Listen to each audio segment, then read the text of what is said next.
UGWUMBA. Okwu a bụ maka ụfọdụ ndị na-asị na ya Igbo afụghị onwe ha n'anya ma ọ bụ na Igbo adịkwu n'ofu onu ma ọ bụ na Igbo ejikọta ha ọnụ. Ka m rụtara anyị na amatatụgo m ihe na 1983 bido na 79 onye batara n'ọchịchị mgbe ahụ bụ Shehu Shagari, onye bụ vice president Nigeria mgbe ahụ bụ Chief Alex Ekwueme. Mgbe ahụ n'agbanyeghị ihe ọbụla mere ndị Igbo ekweghị atinyere MPN maka na na-afụta ya dịka pati ndị Hausa. Mekwe enu mekwe ana emegidere megide Anambra steeti ha sizi na court mgbe ahụ, maka mgbe ahụ ọ bụrụ na ị maara ihe mgbe ahụ ị ga-afụ na ịtụnyere ndị MPN vote a na-afụ ka onye isi na-adịghị mma. Ya bụ na ndị ya anyị na-achọ ikwu bụ na ndị Igbo na-abụrụ ha na ha kwuo ofu ihe ha ekwenye n'ime ya. Enwekwa ebe a na-akpụrụ ya nzukọ, enwekwa ebe a na-ezugosi na etu akọrọ, mana ọ na-adị ka obi anyị na-arụkọ ọrụ na ọ daha ana na Naịjirịa na ebe a ka anyị chọrọ ka aga onye ọbụla agawa ebe ahụ. Ọ bụrụ na ị na nke a nọ kịta Buhari nke a ntị na-egbu nwụrụ anwụ bịara sị na anyị bụ dot na anyị bụ ndị 5%. Ọ gbasa ha dị anyị maka na ọ bụrụ na anyị na-eme ha na anyị ga-asị na anyị kerego oke anyị mgbe Goodluck na-achị. O wee bụrụ na etu a ka anyị si nọgide na-ekwenye n'ofu ihe na-akpọghọrị ya nzukọ na nke bụ na nwanne m nwoke papa anyị n'Enugu bụ Chief Dr. Ifeanyi Chukwu Nwobodo, Jim Nwobodo, nakwa Ken Nnamani, ha niile nọchara na APC. Ha anọtaghị ma ofu kanselọ n'Enugu steeti. Rukwe ugbu a ma gọvanọ ma onye ọbụla kpụrụ banye APC. O wee bụrụ na akpọmasị ma ọ bụ ọjụjụ ndị Igbo na-ajụ ihe ka dị anyị n'ọbara ruo tata. Epetike ndị Igbo. UGWUMBA. Oke tegete. Ịma na ọ dịkwa ka ọ na-ada. Ọ dịka. Anyị ga-atinye okwu ọnụ n'ụbọchị tata maka ọ bụrụ na ị bụ nwa afọ Igbo mgbe ụfọdụ na-asị na Igbo afụghị onwe ha n'anya, anyị jikọta n'ọnụ dịka ukwu azịza. Anyị jikọtara onwe anyị ọnụ karịa ndị ọzọ ị gara atụdo anya. Ya bụ enweghị ihe mmaara a ga-eji kọọ Igbo ọnụ, mana dịka ị na-atụnye okwu ọnụ Epetike, ihe ebe nchọ ka ibidogoro nebeghe anya bụ ọ dịkwa ka ya bụ ihe anyị si na ọ dị eme anyị omenanya, ọ dịkwa ka egwu ata anaghị igu n'isi maka na ndị APC bụ ndị Igbo jụrụ kemgbe ụwa, kemgbe ebidoro ọchịchị nke a. Ndị Igbo jụrụ dị ka ha esi n'azụ ụlọ wee teki ova n'Igbo, maka na ị na-anya gọvanọ Enugu bụ APC, gọvanọ Imo steeti bụ APC, gọvanọ Ebonyi steeti bụ APC, gọvanọ Anambra steeti ji ofu kwuru na APC, ji ofu kwuru na APGA, maka na ha niile bụ ndị ọnya mandate to stand. Nwenasị kedu ka ọ dị na ọ dịkwa ka ya bụ ihe anyị na-emebu mbụ, ọ dịkwa ka nke a na-achọ ịgha ya ahịa ka ọ na-achọ ịkpa anyị overhead. Ndị Igbo ekene m, UGWUMBA ekene gị. Ihe kwuo dị ọ bụrụ ma ime ọmụ na sọpụrụ ya anya azụ. Nke bụ eziokwu bụ dat na APC na anwa ha enwe 32 governors. Eti nke Anambra bụ 33. Mana ma ntinye ya maka na osobeghị flag APC adịbeghị non officially. Ma ihe mara APC ka ọ bụ etu ọbụla si na-adị. Mana nwaanyị na APC asịghịzi oke ọ bụ na anyị ji 33 governors ka anyị jee election a. Ya ife na ọrụ ha kịta bụ ka akwatuo ADC, kwatuo ndị pati ọbụla. Ọ dị ka considered na Peter Obi nwere kepụta na ha mekwa other candidates so na ka Peter gara iji flag. Ebe ọ na-ejide 32 governors, why unu ji carry two bent na equal to that man? That bring me to ihe na kịta ajụ. Governors niile ị na-ekwu nwere ofu vote. Abịa kịta atụọ vote na governors house ma Enugu ma ebe niile na gọọmenti house ahụ ka m na-ekwu atụọ vote na ị adị surprise na ADC ma nke ọ bụ na Peter Obi nọ na ya enwe 97%. Ndị be gọvanọ nwere ike ya because na o maghị mgbe ha atụrụ nke azụ ọ sị na family SF je tụọrọ Peter Obi ọbụ na agụkwa ha atụrụ Peter Obi. So na ndị na-ekwu ha dị relevant. Ọ dị ka ndị city boys na one vote ka ha nwere. Ndị Igbo, like you said, we are Republicans. Ndị Igbo ka si eche ndị Igbo ya gbakọta sekretara na UGWUMBA ha ezigbo mmadụ ka ọ bụ na each person individually ya afụ na ihe Ugwumba bụ ha afụ na Ugwumba bụ ezigbo mmadụ ka ọ bụ isi ọ gị na-ekwu onye sị gị data ngwo neta ka ha nọ because na we are Republicans anyị na-enyo ọ atụrụ sokwala ego like o nwere tribes ya bụ ala ji sị gị mee ihe ime ya onye asị gị mee nke ime ya mana ndị Igbo bụ na igwe obodo na mmasị gị Ugwumba na ife ya eme maka okwu ihe izi ajụ bụ ọ na-azụrụ m family mba ọ na-akwụ m ugwu na mba gịnị ka ọ na-emere m oji si ihe mmemme exactly so we think differently onye na uche ya so na APC batara ana Igbo even ha butekwa rice ma gị mara ihe na-eme APC bụ unu si na ọkụ adịghị ebunye unu rice unu si na ụgwọ akwụkwọ ọlụgọ na-ebunye unu rice unu si that na fuel agara na-ebunye unu rice everything bụ rice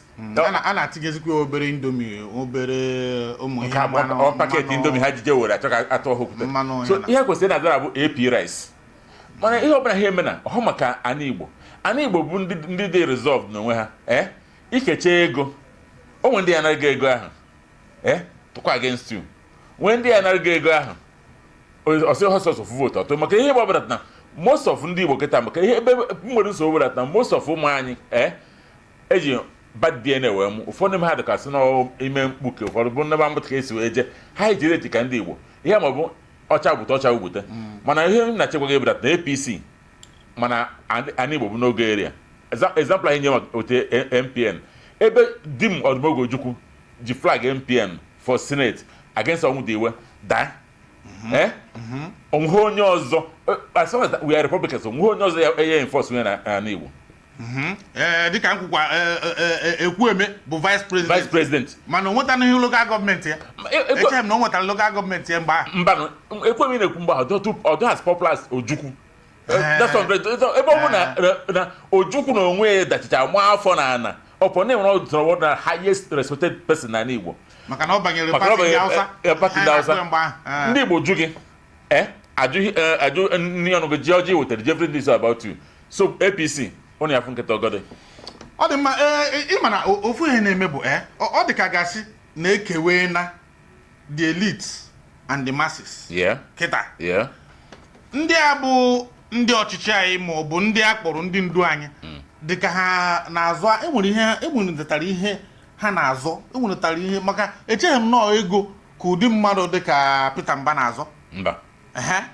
ikekwe ọ bụrụ na ewere egwu a na-eyi ha ikekwe ọ bụrụ na enwere ụmụ ihe ụfọdụ a na-eme n'ime ha onye ọbụla mbọsị ya ka m fụrụ vidiyo ebe ọ na-abụ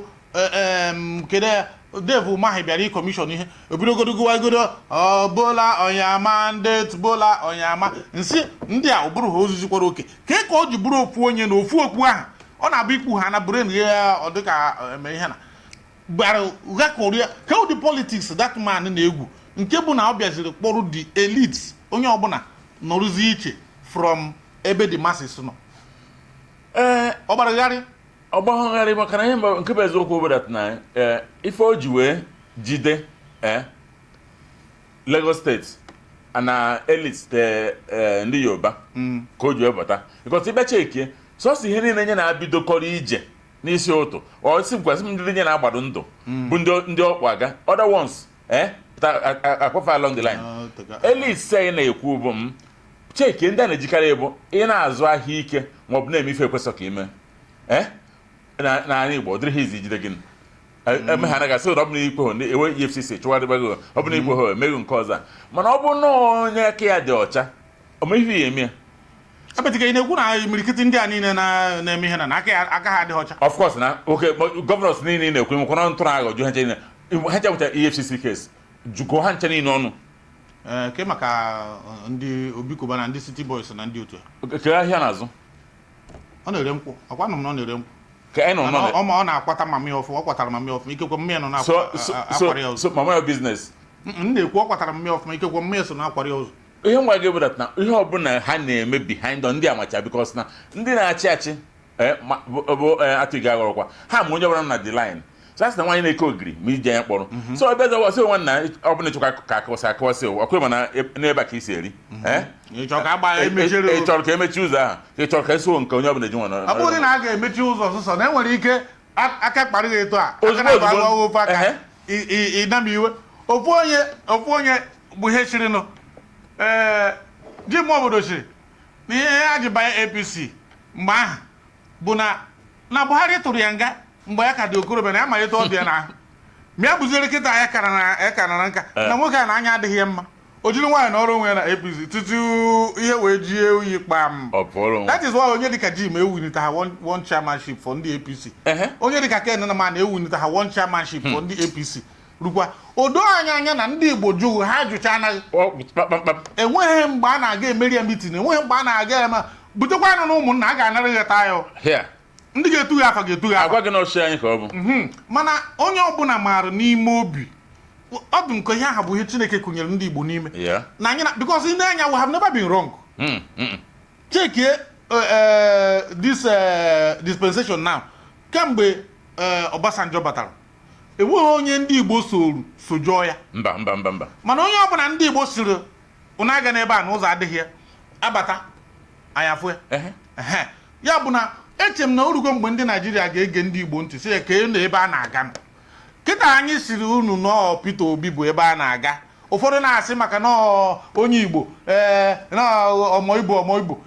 biko nụ nke a gara aga 4 years a gara zute isi n'azụ ụlọ zuru kịta na ka ọ dị anyị ọkwa onye ọbụla na ha ebe ya bụ na ana m eche na e nwere ọnatarachi pụrụ iche Chineke nyere ndị Igbo maka na onye Igbo sị ha anaghị n'ụzọ adịghị ebe a ị ga-awa gacha ya pụta ị ga na-achịtakwa ebe ahụ sie na ọbụkwa na ama arụ m ekweta m n'ụzọ adịghị ebe ahụ na-erukwere m ebe ahụ mfụ na n'ụzọ adịghị na ihe a nchebu na onye na ejiri wall of Jericho kpuchie ebe ahụ ya bụ na biko ihe anyị na-ekwu bụ na ndị APC batara n'Igbo bụ ndị gọvanọs ka ha ji na ha ejidebeghị the masses ana na ọ dị possible ijide masses ọzọkwasị keru palliative ke nta ke Igbo ruo echi nwanne m nwaanyị nọ na village anọkọtaha ọnwa fụ ebe ederu AP kama osi ebe a pụta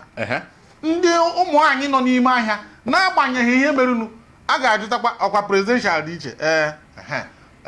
gọvanọ nwekwara ike tinyere ihe maka na afọrọ na ị na-eme nke a na-eme nke a na-eme nke a mana ọ daha ana na nke prezidenti ahụ ihe anyị jụrụ anya ajụghị ọ sọkwa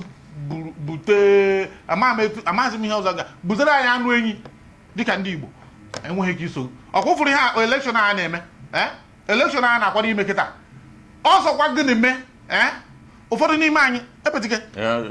ezigbo ọyị nwoke bụ onye Delta steeti ọ bụ oriri onye ihe na gwara m sị na ya ga-anọ n'ala Igbo tụọ vootu na nke a na-abịa na kama ọ ga-abụ ya tụchaa ya ma ndị fe naanị iyi na Lagos ọsị m ka lokal gọọmenti dị na taụn na Enugu nsị ya Enugu South Enugu North na Enugu ọsị m ụgadenye Enugu South na oru mgbe ahụ na ya ga-anọ na Enugu tụọ vootu ka ọ kaụntụọ anyị makwara na enwere mgbe Ifeanyị Ụba dị ndụ ọ na-esi ebe a gbara ndị mmadụ moto buna ahụ na-aga rejista n'ụlọ orukwa mgbe a ga-atụ vootu mee ya bụ na ọtụtụ n'ime anyị nke nso n'ime ekpebigo na etu ọbụla ọ ga-adị kema m ga-atụkwa vootu ebe ọ ga-ana n'iyi anama ụlọ kama na ngazu ike epetike pechi ọnọdụ a ka anyị nado ndị be anyị ekenekwa ọnwụ ọzọ na-asụ na ọkwa ifuru ụnụ emere nkụja maka elekshọn na-abịanụ maka ibe cheke game plan ndị a ji wee bịa ha bụ ụzọ tie ọgba aghara na elebo nwee so many chairman ọzọ ma onye megara expire jide na onye na-azọ nke ahụ na-ejide iche ihe a na-achọ ka a na-achụ Peter Obi Peter bụ ADC ha kịta eburu ntụ ị ga ọkwa bụrụ ọgagburu ti n'ime mana o nwere game ndị ADC zụrụ ha they get together start together mee meeting nwee consensus despite na aka na-ekpuchi. Once Peter Jerry Kanu, the statement was widely open. He was accepted as numero uno. Na onye na kpamkpam so. And once ha na-agbapụtara nke ngwụ na eziokwu akwụkwọ ọgwụrụ agwụ. So na election a na-abịa by grace of God maka Nigeria taga ofu. I chọrọ somebody agboligote ka ebutata price fuel. But mana Peter gote na mbudata ka ebutata ọ ya crash beyond repair. Fuel nwere ike na ebe 100 naira 120 naira ọ ya eme o mere na Anambra State. If for price dollar a businessman ka ọ bụ ọ ma what to do and on with contacts we are able to me ha to appear one or two things ifu na dollar yi na-ekwu nwere ka na ebide na ịtọ hey ọrụ asị ọsị aka nke na-eme ọsị na anụkọrọ ya rahụ nche anọ ọ ya eme ifu convoy cost of governance bụ first time Peter Atako ihe convoy asị na convoy president the 20 I will assure you na Peter nwere ke convoy ya karị 10 ị na-ekwu 20 nke anọ kịta ọ nwunye ya bụ 20 ka ọ bụ I'm akọta the barest minimum ị ga niile ekwu ebe 80 something nke Peter ama karị 10 ihe jikwa uru 10 because of na ndị security like DSS na ndị police nwere ike na-esi ọnwụ na moto ha ya nọ na nwa amadi ahụ ọ ma how to cut cost of governance ifuru ihe a na-abụ ebe gọọmenti enwe hotel niile onye ọbụla chọtara ewu na hotel ị na-abịa ebe ogara must go Peter rigolu ma ụmụnne ma ụmụnna ọsọ ya agba because na one bụ na ịbịa chọrọ ka ị agwa ihe ịchọ wee bịa ọ bụ na oru olu na ohife ya ejibe ofia nwoke na ana ọdọrọ dị na-akwa ọbịa o mere mgbe ọ bụ gọvanọ mgbe ọ bụ gọvanọ na Anambra steeti ije na gọvanọs lọji aha egbu efi aha esi nri ịbịa ọsọ gị jee na họtel jee rie nri n'ebe aha họtel ana ominuru ya ọsọ gị bụ na-eche ịbịa fịa gị bịa na mgbede onye bụ n'irigo nfe ịbịa mana outside him other ones other governors a na-egbu ehi anaghị eri oriri onye mana nwoke m enwekwa ndị be anyị si na gbaragbara na agara oke ọ bụrụ ara ịdị sure na ahụ dị Peter ahụ dị ya nke bụ na rikwuo nne ya bụrụ problem ghọtadị ha na-ekwu nke bụ na ọgaranya nụrụ m ma megbuo m Igbo na-ekwu ruzi na nke Peter ọ karịghị mma na ogbenye nọ nke ụdị aka ntachite bụ ihe a emisiri aradite na ọ na-eme datin ọ ma dat na once ndị ahụ bịara ribe nri onye bịa rie tata echi ọkpụ ụmụnne ha adịtọ bịa nwanne echi adịghị nọ and ha mgbe ọ batara ọfụ the first week ọsọ ebidoro igbu ọsọ ahịa abịa ederie na-egburu ehi 500,000 mana mgbe ahụ ehi na be 80,000 90,000 something there about ọsọ were minute ihe fere na apairuchalụ ife egorogo ngosi mba na akwụkwọ na eju ụmụ ahịa enwere fuel dump na lodge ebe na-eji agba fuel osi bịa nyenụ nke ya agbasịsa fuel dị na ụnụ chọọ ịgba fuel jee na ebe a ụnụ gbachaa ya kash enyeghị okwu ụgwọ ozugbo ndị ahụ abịa gọọmenti house bịa were ego so he is trying to cut cost of governance anụ ihe ebe na presidency so ụmụnna ka nkọwara ụnụ vote Peter ahụ maka na onye Igbo ka ọ bụ perish that one Peter ahụ ekwu maka abụ onye Igbo ya na-ekwu ka the best candidate today ihe ndị Igbo ji spọt ndị Igbo na ihe okwuru mbụ Ugwumba na mbido anyị atụghị ọrụ ekwuome because na ekwuome ka ọ bụ nọ na kelu criterias kelu the quality of ndị leadership na-eweta ndị Igbo ya eburu ọnụ ju nri inye ya onye ya chọọ ọdọrọ possible okwe na last election ka Ọba Lagos saying that na ya akpọ wine na lagoon ndị Igbo bie t-shirt onye ọbụla kwado ngwa nwoke m oke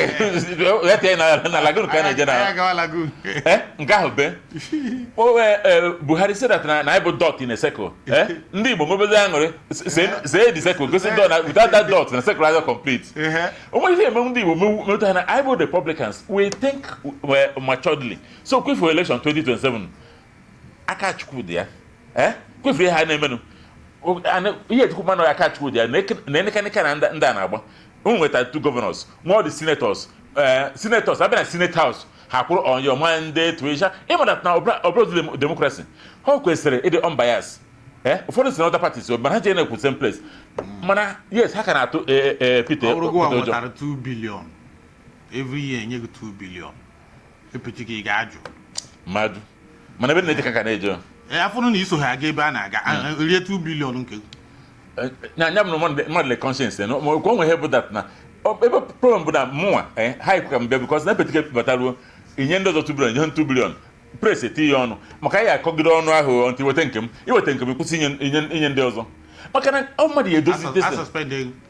asuspend ewuru kọtụ mee ha ọkụkọ na Naịjirịa kpọdoro isi na ofu ihe ka ị ga-amatago kpọtara anyị ji na-ekpe ekpere bụ ka na anyị mara na ọ bụrụ na mmiri site n'isi gbarụ na ọ na-agbarụ agawa ka anyị mara ka a na-emekwata isi ọfụma maka nke anyị na-asị ego adịghị eji akwụ some people so ihe anyị na-emerebe bụ ịkwụ ụgwọ anyị ji ndị obodo oyibo na-ebiri na-aga so that ka ndị a na-ebite ọzọ wee mara na anyị ka na sụsọ ya ka anyị nọ na-eme na governance then na-emega ụmụ appointment a na-eme ụmụ ihe na na-ekegasị ụmụ ego a na-eke ma ndị ihe na ọtụtụ ndị a na-eyi t-shirt Jagaban kịta ndị a gburu anụ m na ha na-akwụ 10,000 na ndị by force so ọ bụrụ na a na-eke ha eke na a na-afọsụ ha na-akwụ 10,000 naira iji wee gote akwa a na-ede ifuge agburu ya na Lagos ya bụ na ọ bụrụ dị na enwere ndị a na-emegheri iche na ndị ahụ na ọ bụrụ na uche zuo ha oke mbọsị elekshọn na ha amaghị ebe ha ga-aga ya bụ epeti ka ya pịacha ọnọdụ a n'ọdụ m ka ya adọfọ